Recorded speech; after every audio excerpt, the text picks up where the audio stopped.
green glove. Poke me! Oh my God. Viola, I'm so sorry. I didn't mean to. Bennifer Lopez has done it all. Music, movies, fashion, and of course, collecting engagement rings like they're on a clearance sale. No one can deny she's an icon, but let's be real, her personal life is way more entertaining than half the movies she's been in. She gave us unforgettable songs like Jenny from the Block, but these days, it feels like she's Jenny from the divorce court. She's had some big wins, hit songs, blockbuster movies, and that unforgettable Super Bowl halftime show. But lately, the headlines haven't been too kind. Her latest album flopped, her tour got canceled, and surprise, surprise, she just got a divorce. After reuniting with Ben Affleck in what should have been the most epic Hollywood love story, she somehow managed to fumble it again. And now, there are even rumors she's moving on with Kevin Costner. At this point, it feels like she's on a mission to date every famous man on Earth just to see if one relationship sticks. So, how did we get here? Let's take a trip back to where it all started, long before J.Lo was a headline machine, back when she was just a girl from the Bronx with big dreams and even bigger ambition. Born on July 24th, 1969, to Puerto Rican parents, she was raised in a strict but hard-working household. Her parents weren't exactly thrilled about her wanting to be a performer. They probably wanted her to get a real job, like every other strict parent back then. But J.Lo had other plans. By 18, she was done waiting for permission. She moved out and started hustling, picking up gigs as a dancer until she landed a spot as a backup dancer on In Living Color in the early 90s. That gig led to bigger opportunities, and before she knew it, she was acting in TV shows and movies. Then came her big break in 1997 when she starred in Selena. It's over right now. What do you mean, Dad? This, you and him, it's over. Selena Quintanilla's story was already powerful enough to make anyone emotional, but J.Lo did a solid job bringing it to life. That role turned her into Hollywood's next big thing, and instead of just being that girl who can dance, she was now that girl who can act. But J.Lo wasn't about to stop there. Oh no, she saw an opportunity and she grabbed it with both hands. If she could act, why not sing too? So in 1999, she dropped her debut album On the 6, featuring If You Had My Love. And just like that, she wasn't just a movie star, she was a pop star too. Before long, she was dominating both music and movies, racking up hits like Jenny from the Block, Love Don't Cost a Thing, and On the Floor. She even launched fashion and beauty brands, and for some reason, her body lotion tastes really good.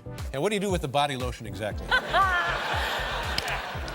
You rub it into your hands. Oh, dang! But while her career was skyrocketing, her love life was about to become the messiest part of her entire brand. If there's one thing J.Lo knows how to do, it's fall in love, fast, and then fall right back out of it just as quickly. Let's run through her long list of exes, shall we? Husband number 1 was Johnny Noah from 1997 to 1998. This one barely lasted a year. He was a Cuban waiter and actor, and for a brief moment, J.Lo thought she had found the one. Spoiler alert, she hadn't. After they split, he tried to write a tell-all book about their relationship, but she hit him with a lawsuit and shut it down fast, even making him cough up $545,000 in the process. Her next relationship was with Diddy. Ah yes, that Diddy. When J.Lo was rocking fur coats, tiny sunglasses, and dating one of the biggest names in hip-hop. They were Hollywood's hottest couple until they got caught up in a New York nightclub shooting scandal in 1999. Both were arrested, but J.Lo got out of it untouched. Soon after, she ran for the exit like it was a fire drill. Husband number 2 was with Chris Judd from 2001 to 2003. A fellow backup dancer, another doomed marriage. They tied the knot, and a year later, it was game over. Rumors swirled that J.Lo had already set her sights on someone else. and that someone was none other than Ben Affleck. I'm really happy that we liked each other. Yeah, it was nice to get along. We had a good time, and we really liked doing the movie. Ben and Jennifer's first shot at a relationship ran from 2002 to 2004. This was peak Bennifer, the pink diamond ring, the music video appearances, the constant paparazzi attention. It was the kind of love story that had Hollywood obsessed. But just days before the wedding, they called it off. The media pressure was too much, or at least that's what they said. Reality? Maybe Ben saw the future and wanted to save himself some trouble. Husband number 3, Marc Anthony, from 2004 to 2014. J.Lo didn't waste time. She married Marc Anthony just a few months after breaking up with Ben, and for a while, this one actually seemed stable. They had twins, Max and Emmy, and played the role of Hollywood's power couple.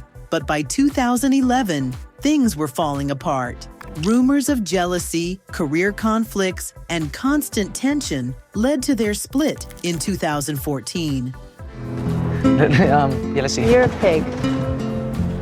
Even though the romance between the two ended, they remain friends, co-parenting their twins and continuing to work on projects together since then. Those were just her marriages. She also had flings and engagements with Casper Smart, her much younger backup dancer, and A-Rod the baseball star who allegedly cheated on her. And yet, after all this, she still decided to give Ben Affleck another shot. J.Lo isn't just about relationships. She's a businesswoman, a performer, and above all, a survivor. Every time people think she's done, she finds a way to get back on top.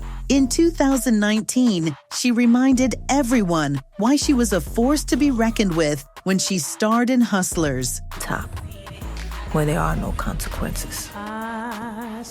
Critics were actually talking about her acting for once, and some even thought she'd get an Oscar nomination. Spoiler, she didn't. Then came the Super Bowl halftime show in 2020 with Shakira. It was supposed to be a moment of Latina unity, but J.Lo wasn't thrilled about sharing the stage because, of course, J.Lo needs to be the star. She also made millions from American Idol, her beauty brands, and business ventures. Say what you want about J.Lo, but she knows how to turn everything into a paycheck. But just when it seemed like she was finally getting the respect she wanted, her next moves didn't go so well. You know that feeling when you break up with someone, then years later, nostalgia tricks you into thinking, maybe we should try again? That's exactly what happened with Bennifer 2.0, except instead of sending a "Hey stranger" text, J.Lo and Ben Affleck took it all the way to the altar. Years ago, it was kind of like, oh, Bennifer. Actually, it wasn't a bad thing even years. After almost 2 decades apart, they reunited in 2021, and fans went wild. It was like a rom-com playing out in real life. They were spotted all over the place, holding hands, vacationing, looking like a couple straight out of a Hallmark movie. By 2022, they were married. J.Lo even made a whole album about their love, This Is Me, proving that if there's one thing she's going to do, it's turn a relationship into content. Now, a project that was supposed to be her big romantic masterpiece, inspired by her relationship with Ben. Sounds sweet, right? Well, the problem was that by the time the album dropped, their marriage was already crumbling. By 2023, Ben was already looking like he regretted all of it. Every time they were in public, he had the energy of a man who just realized he left the stove on at home. So instead of fans gushing over the love songs, all they could think was, "Girl, you really wrote an entire album for a man you're divorcing?" And to make matters worse, the album flopped. It peaked at number 1, 38 on the Billboard 200, which for someone like J.Lo is rough. She had put everything into this project, including a movie-length musical film to go with it. I know what they say about me. About hopeless romantics. But people just weren't buying it literally. Then, adding insult to injury, she canceled her 2024 summer tour. It was supposed to be a greatest hits concert, but she pulled the plug due to personal reasons. Translation: the divorce drama was too much. Fans who had already bought tickets were left wondering if they'd ever see her perform live again. By April 26, 2024, J-Lo and Ben separated, and by January 6, 2025, the divorce was finalized. Just like that, Bennifer 2.0 was officially out of service. Of course, the internet had a lot to say about it. It's like, this is yet another failed marriage for her. She's trying to dump it all on the guy, right? She's taking no responsibility. Megyn Kelly threw shade, calling J-Lo an expert at ruining marriages. Yikes. But what really shocked people, Jennifer Garner, Ben's ex-wife, actually took J-Lo's side. She reportedly criticized Ben for not treating J-Lo well, which makes you wonder, was the problem really J-Lo this time? Or is Ben just impossible to deal with? Either way, another relationship down. J-Lo's drama isn't just limited to her love life. Her career has had its messy moments too. She's known for being a perfectionist, but that go-getter energy hasn't always pleased her co-stars and crews. During the filming of Monster-in-Law 2005, she clashed with Jane Fonda over everything from the script to choreography. And let's just say, Jane wasn't exactly signing up to work with her again. While both have played nice in public, Fonda later hinted that working with J-Lo was an experience and not necessarily the good kind. Jane Fonda. Yes, I slapped her hard, and she slapped me hard too. And I actually gave her a bruise in her eye. J-Lo was also involved in one of Hollywood's longest-standing feuds, which is J-Lo versus Mariah Carey. During an interview back in the early 2000s, Mariah was asked about Jennifer, and she famously replied, "I don't know her." That one single comment started a feud that's gone on for years. Over the years, the two divas have thrown shade at each other, and the fans have picked sides, adding fuel to the fire. To this day, Mariah's line still resurfaces anytime J-Lo's name is mentioned. Proof that sometimes a few simple words can make Hollywood history. J-Lo isn't someone who sits around and cries over her problems. She gets up and plans her next move. First up, she has announced a world tour in 2026, which could be her chance to remind everyone why she's still a superstar. That is, if people are still willing to buy tickets after the last-minute cancellation of her 2024 tour. On the acting side, she's got some big projects. She starred in Unstoppable, a sports biopic, and Kiss of the Spider Woman. That's my son. What, you're not gonna cheer? Where she plays a character named Ingrid Luna. And of course, because J-Lo simply cannot exist without a man in her life, there are already rumors linking her to Kevin Costner. Nothing is confirmed yet, but if history tells us anything, J-Lo doesn't stay single for long. So, what's the takeaway here?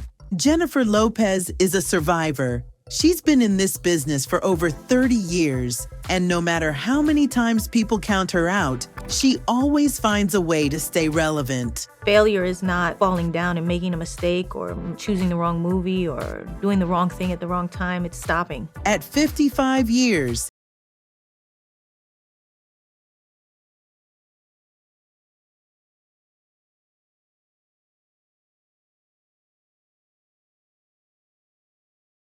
not going anywhere anytime soon. Whether it's another album,